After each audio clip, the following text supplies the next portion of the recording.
श्री शिवाय नमस्तुभ्यम। भोलेनाथ की कृपा आप सभी भक्तों पर हमेशा बनी रहे। आज की वीडियो में आप लोग सुनेंगे पितृपक्ष की बहुत ही दुर्लभ कथा।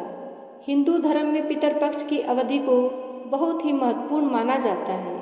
इस अवधि में पितरों के निमित्त श्राद्ध, तर्पण और पिंडदान आदि करने का विधान है। माना जाता है कि इससे उन्हें तृप्ति मिलती है और वे हमें सुख समृद्धि का आशीर्वाद देते हैं। यह भाद्रपद पूर्णिमा से आश्विन अमावस्या तक चलता है। पितरपक्ष में तर्पण और पिंडदान से पितर प्रसन्न होते हैं। पितरपक्ष लगभग 15 दिन की अवधि होती है, जिसमें लोग अपने पूर्वजों को भोजन व तर्पण आदि कर उन्हें श्रद्धांजलि देते हैं। माना जाता है कि इस समय पितर पृथ्वीलोक से धरती पर आते हैं। देखा जाए तो यह पितरों की कृपा प्राप्ति के लिए एक उत्तम समय माना गया है। वहीं अगर कोई व्यक्ति पितर दोष से परेशान है तो पितर पक्ष में वह इससे छुटकारा पाने का उपाय भी कर सकता है, जो लाभकारी साबित होते हैं। पितर पक्ष की शुरुआत भाद्रपद पूर्णिमा से होती है और यह अश्विन माह की अमावस्या तिथि तक चलता है। इस बार पितर पक्ष 17 सितंबर 2024 से शुरू हो गया है, जो 2 अक्टूबर तक रहेगा। इस दौरान लोग अपने पितरों के निमित्त अश्विन कृष्ण पक्ष में तर्पण और श्राद्ध कर्म आदि करते हैं। इन्हीं श्राद्धों के नाम से भी जाना जाता है। अभी पितर पक्ष चल रहा है और 16 दिन के श्राद्ध पक्ष में सनातन धर्मी अपने पितरों को याद करते हैं और उनकी आत्मा की शांति के लिए सभी वैदिक अनुष्ठान करते हैं। लेकिन बहुत कम लोग जानते हैं कि 16 दिन का पितृपक्ष दानवीर कर्ण की एक भूल के कारण मनाया जाता है और कर्ण के कारण ही पितृपक्ष मनाने की परंपरा शुरू हुई है। तो आइए जानते हैं इसके पीछे क्या कारण है। धार्मिक मान्यता पुराणों के मुताबिक पितृपक्ष में दान पुण्य का विशेष विधान होता है और इसका फल जीव आत्मा को स्वर्ग लोक में प्राप्त होता है। महाभारत के अनुसार सबसे पहले महातपस्वी अत्रि ने महर्षि निमि को श्राद्ध के बारे में उपदेश दिया था। इसके बाद महर्षि निमि ने श्राद्ध करना शुरू कर दिया। महर्षि को देखकर अन्य ऋषियों मुनियों ने पितरों को अन्न देने लगे। लगातार श्राद्ध का भोजन करते करते देवता और पितर पूर्ण हो गए। पुराणों में भी पितृपक्ष को बहुत अधिक महत्व दिया गया है। कई सारी पौराणिक और लोक कथाओं में भी इसका वर्णन है, लेकिन बहुत कम लोगों को यह पता होगा कि महाभारत में श्राद्ध क्यों किया गया था। बता दें कि पितरपक्ष में श्राद्ध की शुरुआत महाभारत काल से चली आ रही है। श्राद्ध कर्म की जानकारी भीष्म पितामह ने युधिष्ठिर को दी थी। इसके पीछे की पूरी कहानी यह है कि हिंदू धर्म में पितर को 84 लाख योनियों में से एक माना गया है। मान्यता है कि विभिन्न लोकों में रहने वाले ये दिव्य आत्माएं संतुष्ट होने पर व्यक्ति पर अपना आशीर्वाद बरसाती हैं, जिससे मनुष्य को धन, यश, कीर्ति आदि की प्राप्ति होती है और कुल की वृद्धि होती है। इस तरह से देखें तो पितृपक्ष के दौरान किया जाने वाला श्राद्ध पूर्वजों के प्रति अपनी श्रद्धा और माध्यम है, जिससे प्रसन्न होकर पितर सुख समृद्धि प्रदान करते हैं। मान्यता है कि जब मृत्यु के बाद सूर्यपुत्र कर्ण की आत्मा स्वर्ग पहुंची तो उन्हें वहां पर खाने के लिए भोजन की बजाय ढेर सारा स्वर्ण दिया गया। तब उन्होंने इंद्र देवता से इसका कारण पूछा। इंद्रदेव ने कर्ण को बताया कि पृथ्वी पर रहते हुए उन्होंने कभी भी अपने पितरों के निमित्त भोजन, दान, तर्पण आदि नहीं किया। तब कर्ण ने जवाब दिया कि उन्हें अपने पूर्वजों के बारे में कुछ भी ज्ञात नहीं था, इसलिए अनजाने में उनसे यह भूल हुई।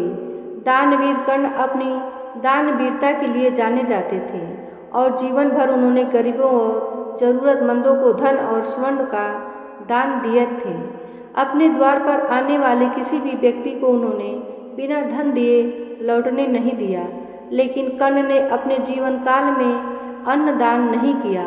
अंतिम समय में जब कर्ण ने मृत्यु लोक छोड़ा और स्वर्ग पहुँचे तो उन्हें खूब सोना दिया गया और खाने के लिए कुछ भी नहीं दिया गया। कर्ण ने जब भगवान इंद्र से इसका कारण पूछा तो देवराज इंद्र ने बताया कि उन्होंने जीवन भर सोना ही सोना दान किया है और पितरों की आत्मा की शांति के लिए कभी भी अन्न दान नहीं किया, इसलिए उन्हें अन्न नहीं दिया गया। तब कर्ण ने इस बात को लेकर अनभिज्ञता जाहिर करते हुए कहा कि मुझे अन्न दान के महत्व की जानकारी नहीं थी। कर्ण को जब अपनी गलती का एहसास हुआ तो उन्हें अपनी गलती सुधारने के लिए एक बार 16 दिन के लिए धरती पर भेजा गया था। इन 16 दिनों में कर्ण ने अपने पूर्वजों को याद करते हुए तर्पण किया, भूखे और गरीबों को अन्न दान दिया और फिर स्वर्गलोक को चले गए।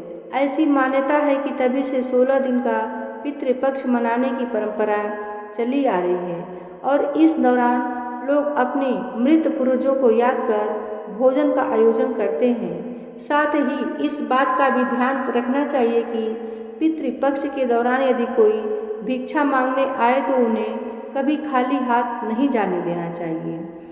पितर कभी भी अपनी संतानों को परेशान नहीं करना चाहते हैं।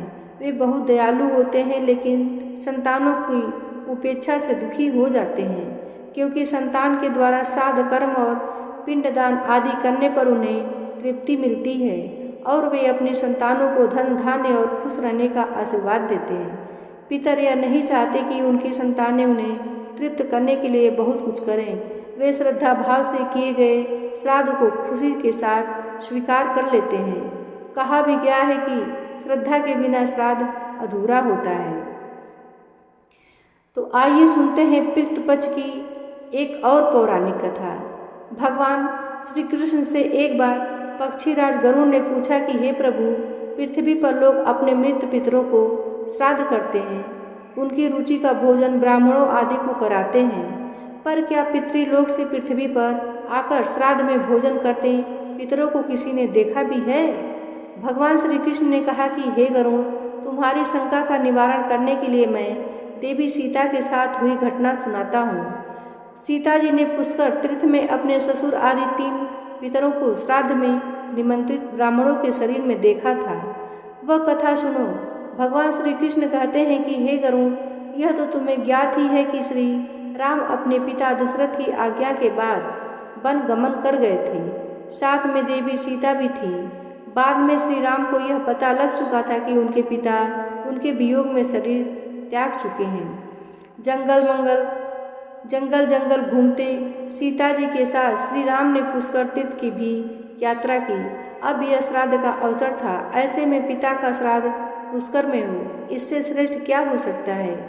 तीर्थ में पहुंचकर उन्होंने श्राद्ध की तैयारियां आरंभ की। श्री राम ने स्वयं ही विभिन्न शाक, फल और अन्य उचित खाद्य सामग्री एकत्र किए। जानकी जी ने भोजन तैयार किया। उन्होंने एक पके हुए फल को सिद्ध करके श्री राम जी के सामने उपस्थित किया। श्री राम ने ऋषियों और ब्राह्मणों को सम्मान सहित आमंत्रित किया। श्राद्ध क्रम में दीक्षित श्री राम की आज्ञा से स्वयं दीक्षित होकर सीता जी ने उस धर्म का सम्यक और उचित पालन किया और सारी तैयारियां संपन्न हो गई। अब श्राद्ध में आने वाले ऋषियों और ब्राह्मणों की प्रतीक्षा थी। उस समय सूर्य आकाश मंडल के मध्य पहुंच गए और कुतुब मुहूर्त यानी दिन का 8वां मुहूर्त अथवा दोपहर हो गई। श्री राम ने जिन ऋषियों को निमंत्रित किया था वे सभी आ गए थे। श्री राम ने सभी ऋषियों और ब्राह्मणों का स्वागत और आदर सत्कार किया तथा भोजन करने के लिए आग्रह किया। ऋषियों और ब्राह्मणों को भोजन हेतु आसन ग्रहण करने के बाद जानकी अन्न परोसने के लिए वहां आ गई। उन्होंने कुछ भोजन बड़े ही भक्तिभाव से ऋषियों के समक्ष उनके पत्तों की बनी थाली पर परोसा। वे ब्राह्मणों के बीच भी गईं, पर अचानक ही उनकी भोजन करते ब्राह्मणों और ऋषियों के बीच से निकली और तुरंत वहां से दूर चली गई। सीता जी लताओं के मध्य छिपकर जा बैठी। यह क्रियाकलाप श्री राम देख रहे थे। सीता के इस कृत्य से श्री राम कुछ चकित हो गए।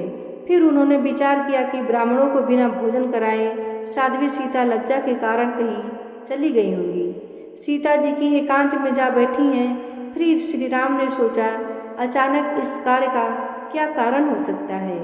अभी यह जानने का समय नहीं है। जानकी जी से इस समय बात को जानने से पहले मैं इन ब्राह्मणों को भोजन करा लूँ, फिर उनसे बात कर कारण समझूंगा।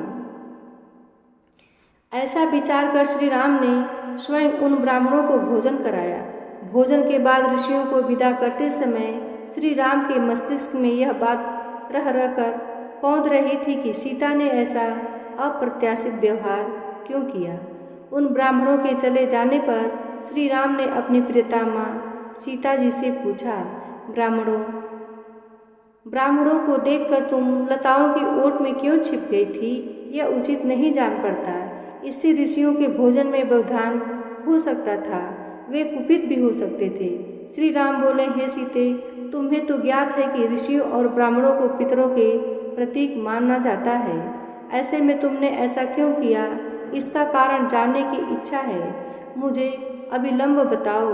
श्री राम को ऐसा कहने पर सीता जी मुंह नीचे कर सामने खड़ी हो गई और अपने नेत्रों से आंसू बहाती हुई बोली, हे नाथ, मैंने यहाँ जिस प्रकार का आश्चर्य देखा है उसे आप सुने। इस श्राद्ध में उपस्थित ब्राह्मणों की अगली पाँच में मैंने देखा 2 महापुरुषों को देखा जो राजा जैसे प्रतीत हो रहे थे। ऋषियों ब्राह्मणों के बीच सजे धजे राजा महाराज जैसे महापुरुषों को देख मैंने अचरज में पड़ गई। तभी मैंने आपके पिताश्री के दर्शन भी किए। वह भी सभी तरह के राजश्री वस्त्रों और आभूषणों से सुशोभित थे। आपके पिता को देखकर मैं बिना बताए एकांत में चली आई थी। मुझे न केवल लज्जा का बोध हुआ वरन मेरे विचार में कुछ और भी आया। तभी निर्णय किया, हे प्रभु, पेड़ों की छाल वलकल और मृग चर्म धारण करके मैं अपने ससुर के सम्मुख कैसे जा सकती थी? मैं आपसे यह सत्य ही कह रही हूँ। अपने हाथ से राजा को मैं वह भोजन कैसे दे सकती थी जिसके दासों को भी दास कभी वैसा भोजन नहीं करते। मिट्टी और पत्तों आदि से बने पात्रों में उस अन्न को रखकर मैं उन्हें कैसे देती? मैं तो वही हूँ जो पहले सभी प्रकार के आभूषणों से सुशोभित रहती थी और आपके पिताश्री मुझे वैसी स्थिति में देख चुके हैं। आज मैं इस अवस्था में उनके सामने कैसे जाती? इससे उनके मन को भी क्षोभ होता। मैं उनको क्षोभ में कैसे देख सकती थी? क्या यह कहीं से उचित होता? इन सब कारणों से लज्जा के कारण मैं वापस हो गई और किसी की दृष्टि न पड़े इसलिए सघन लताओं में आ बैठ गई। गरुड़ जी बोले, हे भगवान, आपकी इस कथा से मेरी शंका का उचित समाधान हो गया कि श्रद्धा में पितृगण साक्षात प्रकट होते हैं और वे श्राद्ध का भोजन करने वाले ब्राह्मणों में उपस्थित रहते हैं। प्यारे भक्तजनों, यह कथा कैसी लगी? अगर अच्छी लगी हो तो एक लाइक अवश्य करें। चैनल पे नए हो तो सब्सक्राइब कर हमें सपोर्ट जरूर करें। मिलते हैं अगली कथा में, तब तक के लिए धन्यवाद।